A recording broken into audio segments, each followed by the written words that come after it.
The Secret Garden. Francis Hodgson Burnett.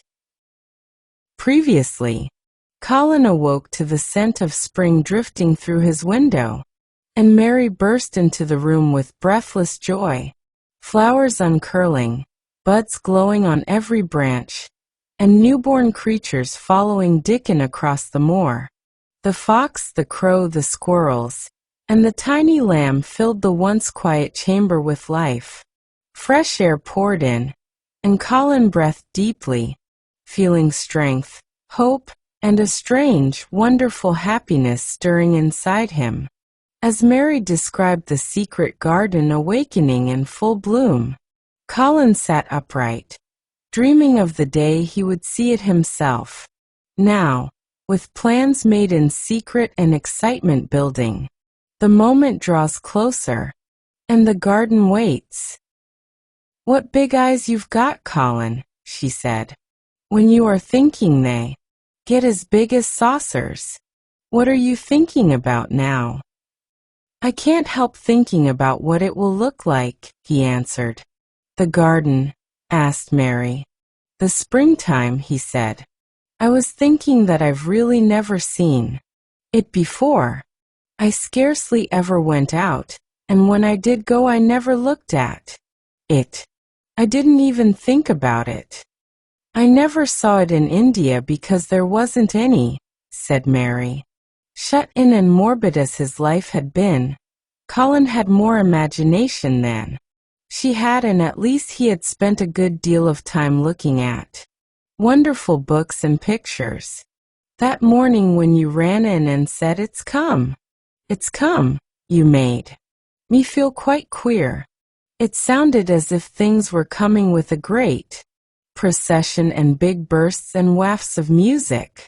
I've a picture like it in one of my books, crowds of lovely people and children with garlands and branches with blossoms on them, everyone laughing and dancing and crowding and playing on pipes. That was why I said, perhaps we shall hear golden trumpets, and told you to throw open the window." "How funny," said Mary. "That's really just what it feels like. And if all the flowers and leaves and green things and birds and wild creatures danced past at once, what a crowd it would be. I'm sure they'd dance and sing and flute, and that would be the wafts of music." They both laughed, but it was not because the idea was laughable, but because they both so liked it. A little later the nurse made Colin ready. She noticed that instead of lying like a log while his clothes were put on, he sat up and made some efforts to help himself, and he talked and laughed with Mary all the time. "This is one of his good days, sir," she said to Dr. Craven, who dropped in to inspect him. "He's in such good spirits that it makes him stronger. I'll call in again later in the afternoon, after he has come in," said Dr. Craven. "I must see how the going out agrees with him. I wish," in a very low voice, "that he would let you go with him. I'd rather give up the case this moment, sir, than even stay here while it's suggested," answered the nurse with sudden firmness. "I hadn't really decided to suggest it," said the doctor with his slight nervousness. "We'll try the experiment. Dickon's a lad I'd trust with a newborn child." The strongest footman in the house carried Colin downstairs and put him in his wheeled chair, near which Dickon waited outside. After the manservant had arranged his rugs and cushions, the Rajah waved his hand to him and to the nurse. "You have my permission to go," he said, and they both disappeared quickly, and it must be confessed giggled when they were safely inside the house. Dickon began to push the wheeled chair slowly and steadily. "Mistress." Mary walked beside it, and Colin leaned back and lifted his face to the sky. The arch of it looked very high, and the small snowy clouds seemed like white birds floating on outspread wings below its crystal blueness. The wind swept in soft big breaths down from the moor and was strange, with a wild clear scented sweetness. Colin kept lifting his thin chest to draw it in, and his big eyes looked as if it were they which were listening, instead of his ears. There are so many sounds of singing and humming and calling out, he said. What is that scent the puffs of wind bring? It's gorse on tea moor that's opening out, answered Dickon. Bees are at it wonderful today. Not a human creature was to be caught sight of in the paths they took. In fact, every gardener or gardener's lad had been witched away. But they wound in and out among the shrubbery and out and round the fountain beds, following their carefully planned route for the mere mysterious pleasure of it. But when at last they turned into the long walk by the ivied walls, the excited sense of an approaching thrill made them, for some curious reason they could not have explained, begin to speak in whispers. This is it, breathed Mary. This is where I used to walk up and down, and wonder. Is it?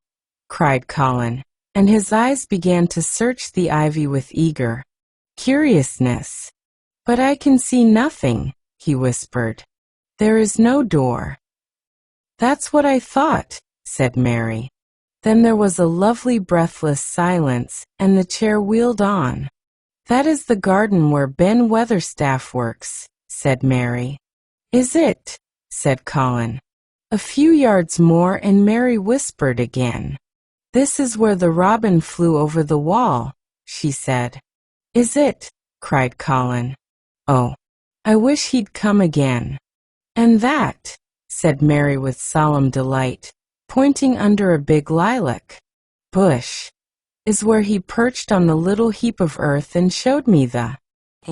Then Colin sat up. Where?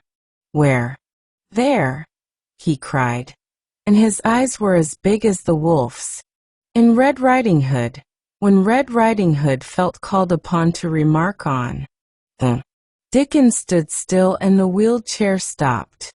And this, said Mary, stepping onto the bed close to the ivy, is where I went to talk to him when he chirped at me from the top of the wall. And this is the ivy the wind blew back, and she took hold of the hanging green curtain. Oh, is it? Gasped Colin. And here is the handle, and here is the door. Dickon, push him in quickly. And Dickon did it with one strong, steady, splendid push.